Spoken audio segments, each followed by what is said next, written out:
This is Progress Culture.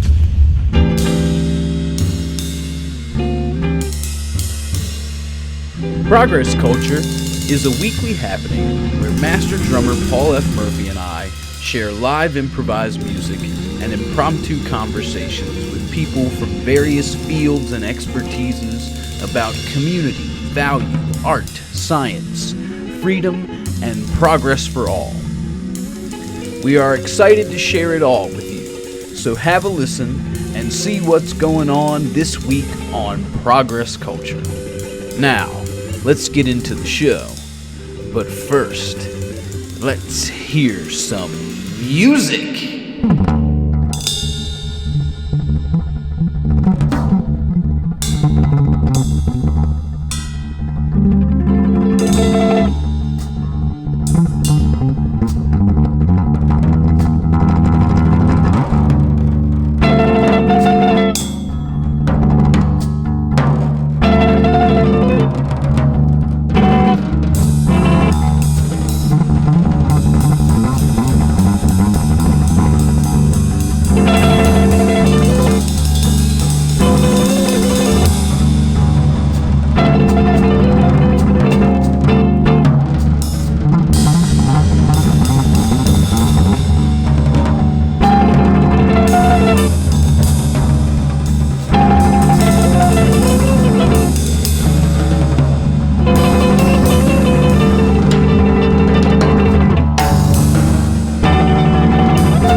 Friends, new and old, welcome to this week's episode of Progress Culture. I am Dominic Fragman here with Paul Murphy from Sonic Spirits, which includes poet Jere Carroll, and we are excited to have here today a show regular Alex Walker of TechPort fame. Hello. Hello. How's it going? Hello. And we are also excited to have a new guest with us today, yes. Emily Overman, yes. who is a flight test engineer at the Pax Naval Air Base and is also the director of? Event chair of the STEMming program, right. Which I'm going to let you explain, but I will say that I think these are I'm excited to hear about this because I think it ties into the stuff that we talk about in terms of building community and building positive community values for that foster the extrapolation of people's potential. So I think definitely. You're on to something. Yes. So we're in our 9th year. We still count last year, even though we didn't have an event. But STEMming stands for Science, Technology, Engineering, Mathematics, Inspiring the Next Generation. So that's what STEMming stands for. We are a one-day event for middle school-aged girls from the Tri-County area. Typically, it's a day in April down at St. Mary's College, where we provide them the opportunity to choose from 15 STEM-related workshops.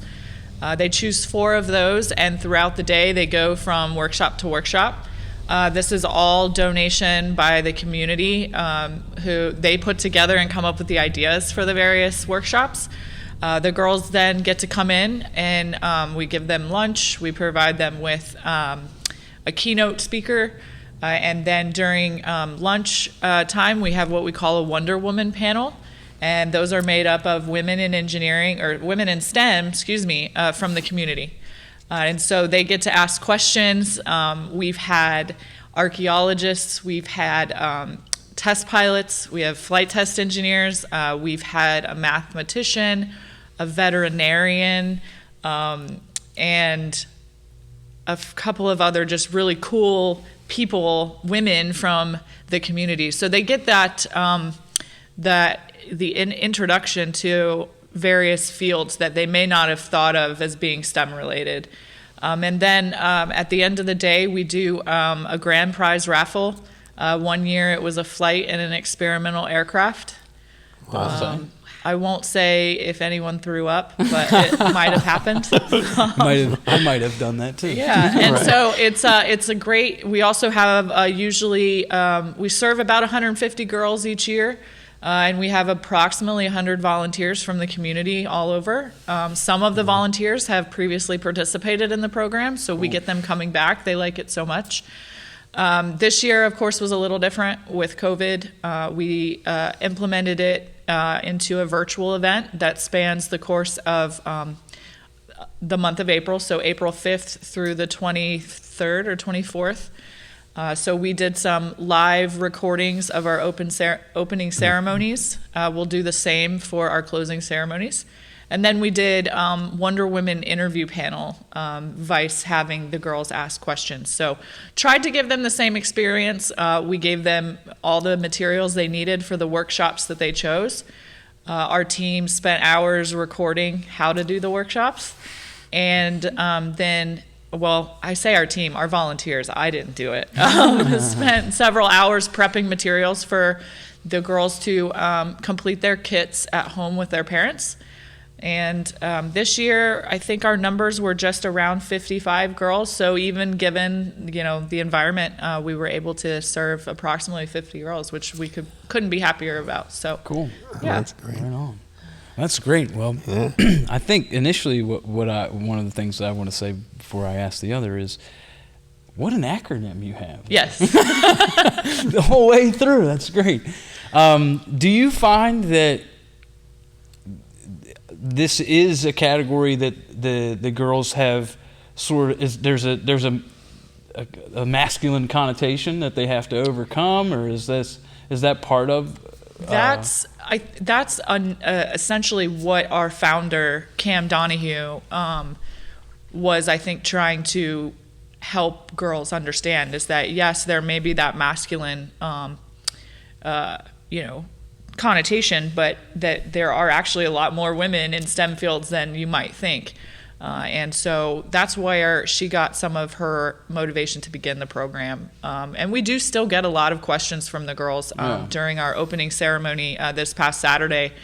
there were a couple questions about how do you those questions against for men versus women, and how long does it take a woman to become, and so there's still some of that thought that we have to work harder or longer, and sometimes that's not the case. Most of the time that's not the case. So that's good to hear. Yeah. Cool.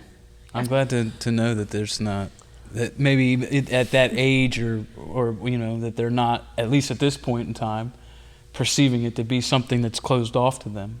Yes, I think that's something that they were very excited to see in some of the questions and the feedback that we received during the live event, that they were very not shocked, but excited to see that those opportunities were there.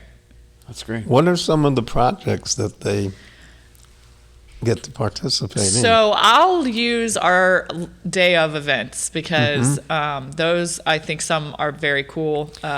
Building rockets. Wow. So building and That shooting is off cool. a couple rockets. One of the events, which is pretty cool to give the girls a sense of a college campus, is a GPS related, so global positioning system activity where they're geocaching through the campus. So they're using GPS and other things to navigate around campus. That gives them something that they may not have gotten to see before.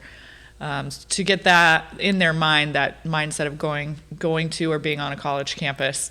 1 year we did an egg drop is one, so building a parachute. And we tied that into the movie Hidden Figures, which is about the African American. They called them computers, but they were actually just number mathematicians who helped with many of NASA's space launches and their fight to become women who were African American in engineering. So we tied all of that together as well for that workshop. Tie-dyeing. Hello, how is that not fun? So then one workshop we had a pet trainer and a veterinarian work together to come in and show them how they would train a dog and then how they give exams to animals. So lots of different, we try, some of them are the same every year because there are popular workshops. But we try and have some variety in there, so chemistry, physics, math, coding, and other things like that. So, Oh, that's great. That's excellent. Yeah. Are there a lot of times on the show we sort of try to look and ask questions about community and where the place that is sort of overall, and not just down here in Southern Maryland, but like the way that the condition of community in general. Do you find that, is this something that's ongoing, that is, like you said, you have people coming back and all that sort of thing? How are you seeing this stuff play out over time? Have you been involved with this for 9 years, you said? No, I've been involved for 5. Okay. I've been the events chair for 4.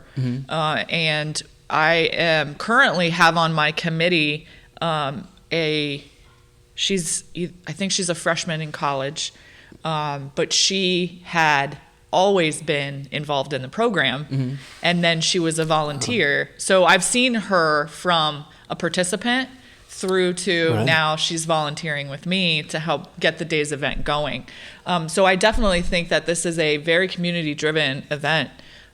We go out to other STEAM or STEM events and activities and promote that, where the community is involved in all of that in terms of the different events and activities that we attend.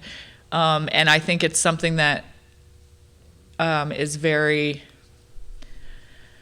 I think with the various STEM, the STEM high school, the STEM program at Great Mills, I believe, is where that's at. I think you're seeing STEM become something that's introduced much younger. And so I've definitely seen it kind of someone go through the whole program, our event.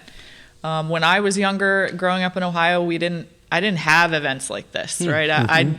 And so I don't know if it's because it's a smaller rural community down here, whereas where I grew up was not so much. We had science fair and stuff, but I learned about becoming an astronaut or an aerospace engineer by watching Apollo 13, not from doing a community event like this. Interesting. So I think that down here, the community is already so close together, and there's lots of things supporting the local fire departments and the volunteer mentality of a lot of that. I think that's why our event is so popular down here. Cool. My son is in Arlington County Fire, and I was wondering, have you reached out to, say, neighboring states and other communities which are outside of Southern Maryland? No, we have had a couple of keynote speakers who have come down from Washington or neighboring areas to give their keynote. And we try and get a diverse background of keynote speakers. Right. Most of them are from here, but that's mostly because we want to show the girls that in your own community, look at all of these women who are in STEM. So I think it's important to collaborate with the outside communities and to work with other states, et cetera. But I think what we're trying to foster the most of is that idea of community, and these are people that your parents may know, or that you, things like that. So Neighbors. We have done it in the past, but we try and stick as local as we can. Mm-hmm. Do you have women of all ages involved? You said middle school is mainly attracted to it, because that's the point. But do you have high school? I know college probably, but I don't know who all would be involved. Because I'm amazed by this. I didn't know this. I'm very excited. So I'm honestly very glad that you're excited. So as far as the actual event goes and the participation in the workshops, that is, we tried including high school one year, but it was just too many things to manage, right? Having the same workshops for both middle school and high school is a little difficult. And elementary is just a little too young to keep the attention span. So we found that girls in middle school were the best for the actual participants. However, participation in volunteering or helping with the event, we have high school kids that come and they have to get their volunteer hours, which is also not something I had to do when I was younger. So they'll come and help the day of. We have just out of college, we have college. Because we're on the campus, we do have people that come from the college to help us out, all the way up till, retired. So the age range is really, we look for people from all age groups and would love to have, if there's ideas for workshops, we ask for workshop ideas from the community. And then we get sponsorships to fund getting the materials for the girls. So we're always trying to look for new ideas and new participants and things of that nature. Yeah. What are some of the, you had mentioned, I picked up on that earlier when you said you have the community make suggestions or design activities and experiments. And what are some of the more out there kind of things that have been sent in?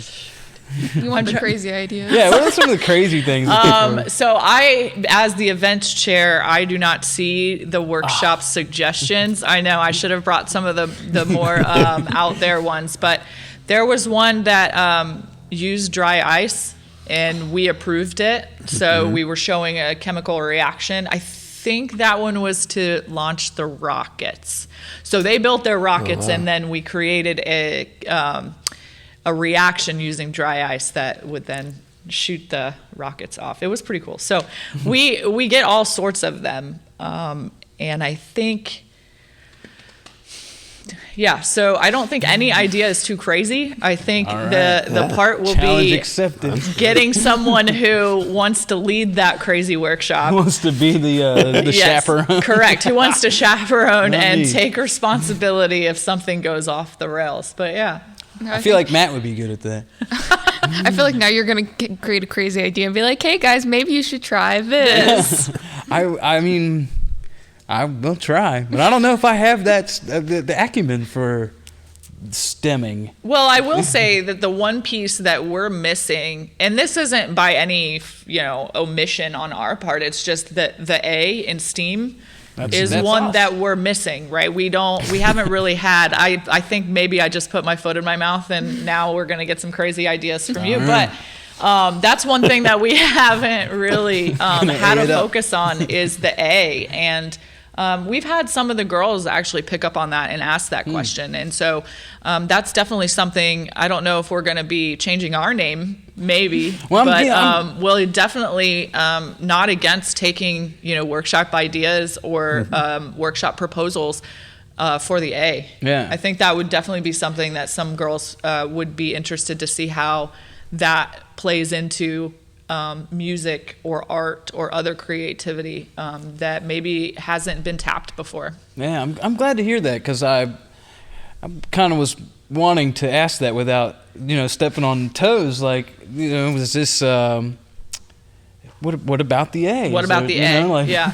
I think we're all, I think very early on, A was still, the art part of it was not quite there yet. And there was still some debate amongst some of us, science nerds that are maybe not too creative, like why the A, right? But I understand that they're related, right? There's the science of music I've seen, a number of times. Science of things, right? There can be a science of anything, really. Right. It just becomes the information that's available of how it functions and why it works that way and those sorts of things.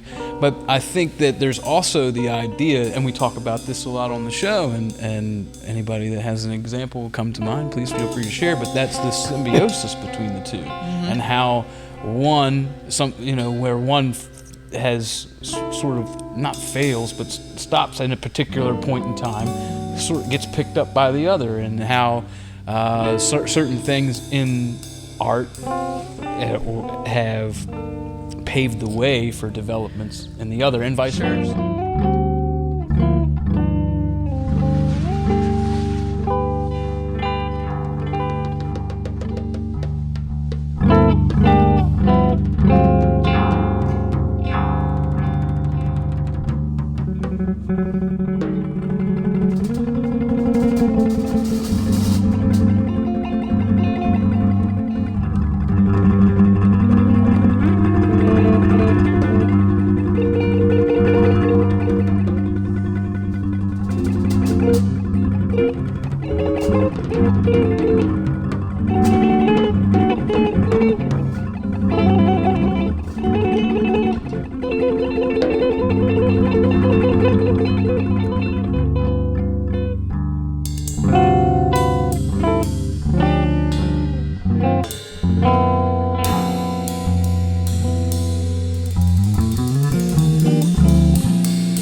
Well, last year, I think it was last year, you can correct me if I'm wrong, but last year we participated in, I believe, the STEM at Pax Naval Air Museum. The STEAM Festival.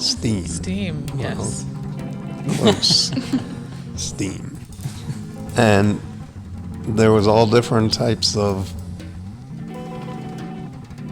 people representing different things, and we were able to represent my wife Jere, the poet. She had, the kids drawing, and they would draw and they would take the drawing home with them.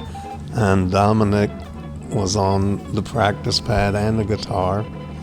So we had, somewhat of a music representation there, and it all seemed to fit right in with everybody.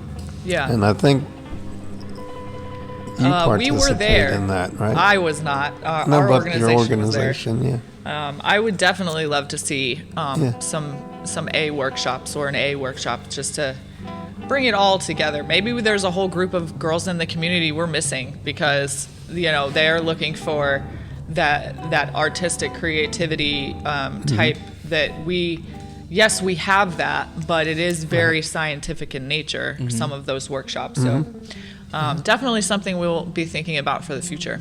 I think there was a sort of perception that I was finding a couple years ago even about this, like what you had said earlier, where, okay, well, the A that wasn't quite there yet, right? And I think that was because of the perception of what the A was, where you would say certain things to people about the art, and in school or whatever, and they would think of that more as, finger paintings and coloring books and things. And this isn't the idea of what the art should be, right? The art is maybe perhaps that creativity piece.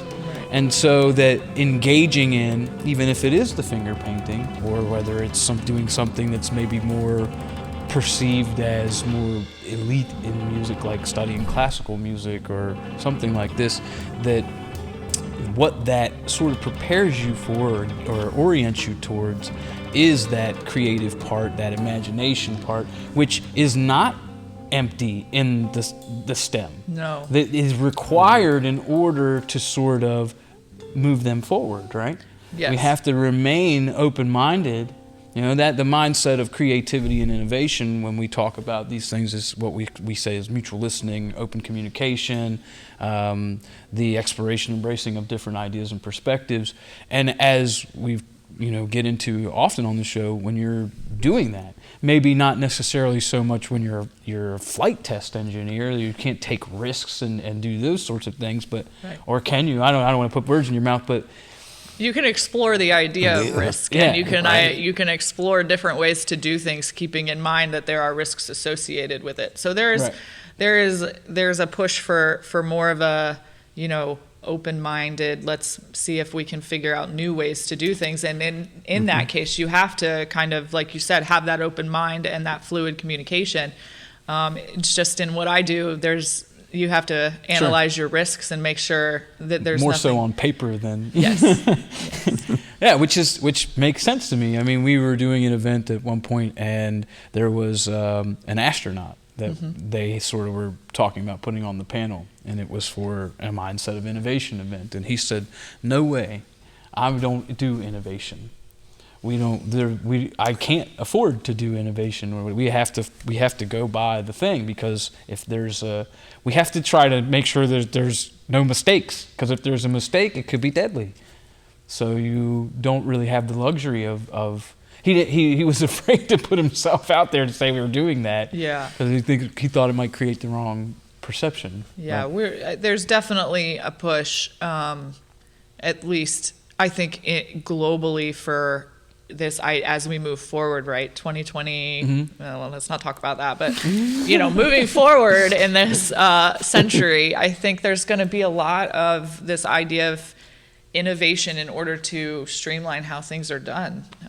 Technology is evolving, and the way things were done may just not be enough anymore, or cost too much or take too much time. And so I think you're always going to be innovating, even if you don't think you're doing it, I think is how from what this astronaut was saying, he's right? There are lots of things you have to do by the book, but I think also they're outside of that, like you said, on paper,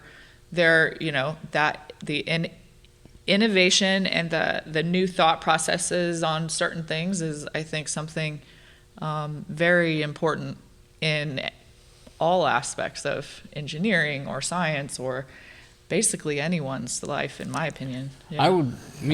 Right. We kind of started off by, not here today, but just as the organization that we are, by sort of pumping that. Like, it's just something that everyone is involved in. Or don't notice it, I feel like. Yeah, you don't notice it. But maybe it's not so much that you're the person that's inventing something, but there's also a process that you might support that brings that out, and that it's that mindset. And it's not only a mindset that is good for doing a task, it's also a mindset that's good for being a human and and a community member. You know, like you want to be supportive, you want to be open-minded, you want to hear other people's ideas, and you know these. I think it's important. It has me wondering in my head if there's a way that improvisation could be incorporated. Like, is there some if that would be something that would show or illuminate some of these other concepts in like a stemming workshop, you know? Like, how can we base something, like make a workshop around? I feel like you could do that. Well, because I'm currently looking at computer science, which is coding. I don't know if I explained that. But you can kind of use improvisation while you need to know some things. You can also like improvise when you're writing your code and be like, there's so many different ways you can do it by also following the book. So it's a combination of your creativity and improvisation to do the correct way while also applying everything you've learned to it. That's only one way I can see it with my mindset currently. I don't know enough about it, but I would wonder, you know, when I'm editing the film and stuff, when I make these videos, it's often the case that you put some pieces in place, and now the pieces that are in place go to the next thing. Where there were no pieces in place in the beginning, as you placed a piece, it showed you the next thing to do. And it solidifies further and further. You know, it's almost like quantum, you know, like where the tinier the particles, the more possibilities there are, but the bigger you become. If you're a couch, you're a couch. You know what I mean? Like, once you're a couch, you have to dismantle in order to... But maybe it's something like that. Like, is that the same? I don't. Do you do coding? I do not. Oh, that okay. is way over my head. No. Good thing I don't have to talk about it because like I'm still pretty much learning, so I don't have to be like, oh, I know this. Yeah, no. It's, I don't pretend to know that at all. Okay, fine. But I wonder if there was a way to maybe we could. I wonder if it would be helpful. You know what I mean? Like, yeah, of course you could do the workshop, but would it fit into showing them whatever? But I was also thinking about maybe it'd be cool. Do you know anything about somatics? No. Somatics are like they're the shape that sound waveforms create, like geometric patterns and stuff. So if I pour a liquid or sand or salt on like a metal surface, and then I send vibrations through it, it will vibrate that liquid or the sand or salt, because it's tiny particles, into shapes. Yeah.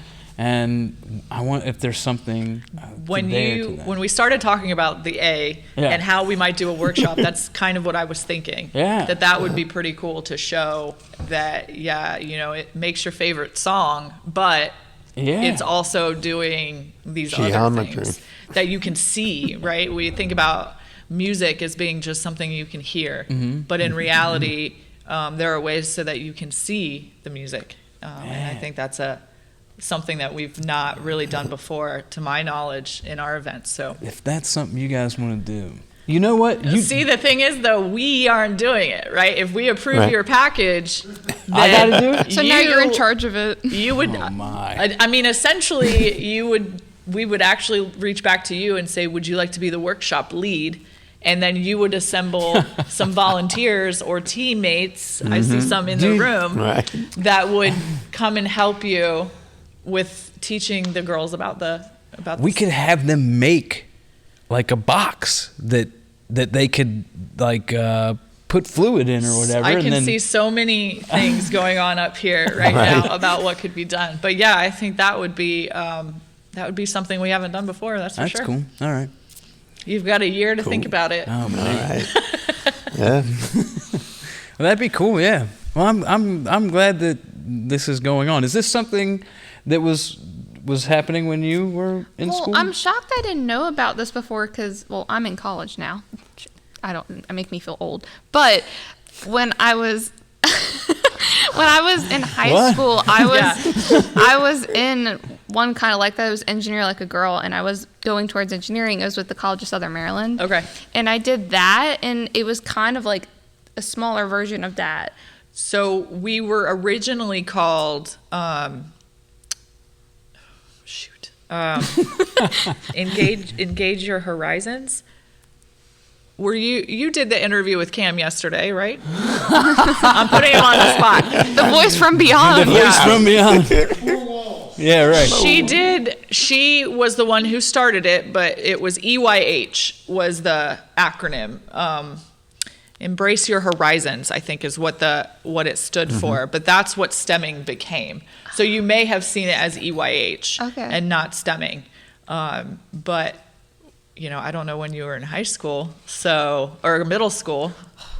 I graduated middle school in 2014, so 20. That's weird. Yeah. So let's see. Let's do some math. We were probably EYH then. Okay. Then I think I did know about it. But my favorite thing was, even though I wasn't involved in middle school per se, in high school is when I first started getting involved with like stemming female-based, like, which really prompted me to go into like a STEM-related field, which I'm very thankful for. Because if I didn't have those, I honestly don't think I would have gone towards my degree in computer science, because I was more very like scared of like how it looks. It's you mainly know it as, people know male-dominated field. So I was like, oh, well, it's not for me. But seeing women that I know personally see what they've done, I'm like, maybe I can do it. I'm like, Right. So I'm very thankful for opportunities like that. Yeah. I know. All right. I've always been terrible at stemming. Chemistry was really difficult for me. I didn't say I was good at it. I'm just interested in it. Yeah, all right. Chemistry I'm is not not my going to thing. tell you I was good at chemistry. Yep. I was good at math. I was good at the science part, the physics, but the chemistry I was never very good at. The coding I was never good at. So just because you're not good at one or two things doesn't mean you can't become an engineer or another another letter in STEM. Well, STEAM, we'll say that from now on. From now on. I really wish that I had an opportunity like this, or engineer like a girl, because I just liked it, right? I just enjoyed math. I was good at it, right? You like something when you're really good at it. And I mentioned Apollo 13, and I said, Mom, that's what I want. I want to do something with space. And was lucky enough to have an opportunity because of a neighbor when I was younger to go to space camp, where I realized there were more women. There were just the same amount of women as there were men. And so I'm like, well, maybe this is something I could get into. And when you do space camp, they give you 2 credit hours of aerospace engineering from University of Alabama. Wow. That's how I realized that's what I need to do to be someone who's involved in space. Wow. So that's the only way I knew about aerospace engineering, and that's what I ended up getting my degree in. That's awesome. Yeah, so I would have loved to have the opportunity to have an event like this, and so I'm really proud to be a part of it. And every year I think of how much stuff I did the last year, and I'm like, okay, this is my last year. And it hasn't been my last year. It's cool. And it probably won't be, because we see so many of the girls at the end of the day just big smiles on their faces and showing their parents the things that they made and asking the questions and getting to, we had flight simulators 2 years ago that the girls got to use and experience flying. So it's just so much fun. And, I'm glad that some form of an event like this has helped somebody figure out what they want to do. Cool, So, yeah. And we appreciate you doing it too. That's awesome. Thank you. Thank you.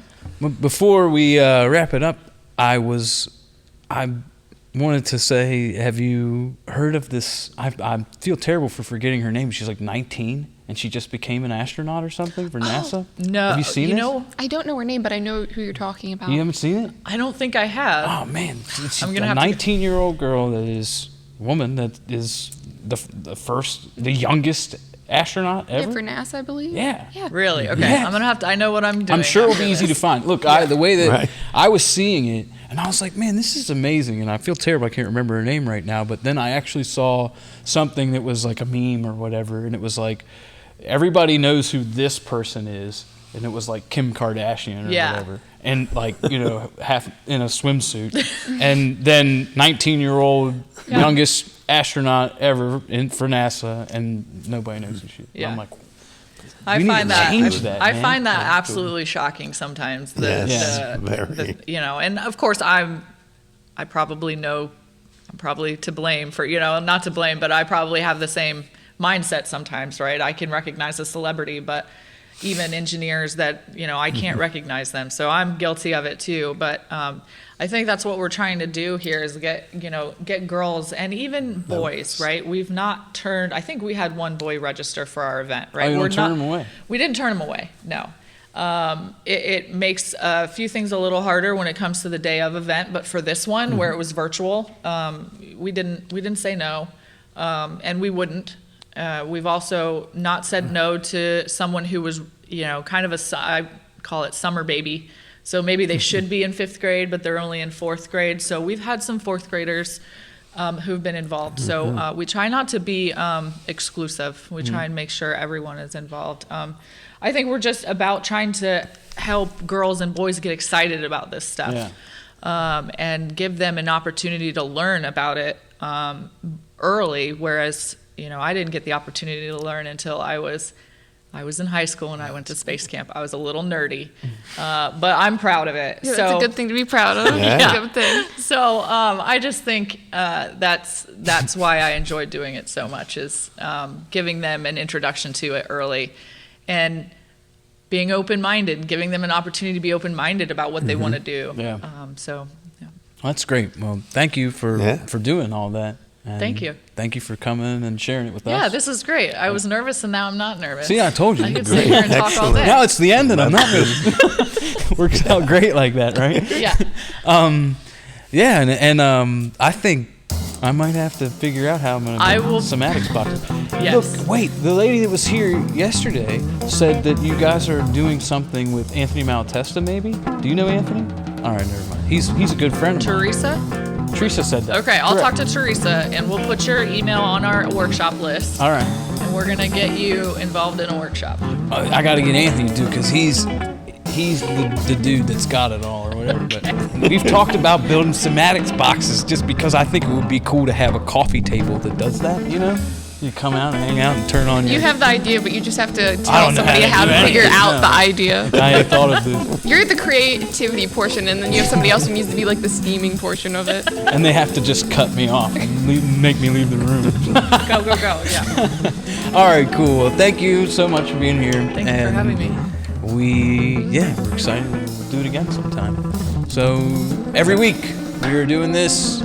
Progress Culture, you can check it out on YouTube and Facebook and progressculture.org and sonic-spirits.com. I think if anybody has been checking the YouTube channel that they're currently on, I'm going to make a channel that's solely dedicated to Progress Culture. So I'll do that in a couple weeks after I sort of try to let everybody know about it. But thank you all for listening. Thanks for being here, and we will see you next time. Take care.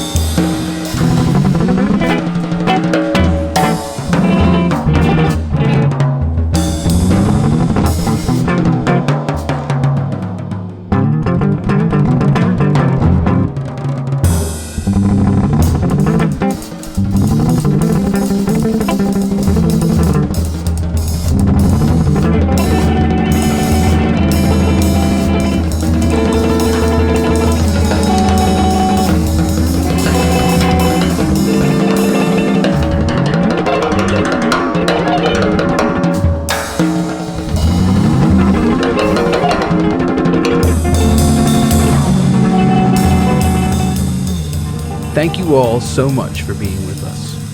We appreciate you sharing your time and consideration. Please feel free to reach out to Sonic Spirits and Progress Culture at sonic-spirits.com and progressculture.org. You can also connect with us through our sponsors at techportsomd.org and somdlovesyou.org. We'd love to hear from you if you're working on something awesome, or you have ideas for future shows, or you'd just like to say hello. Thanks for joining us, and we hope to see you next time. Much love, and see you soon.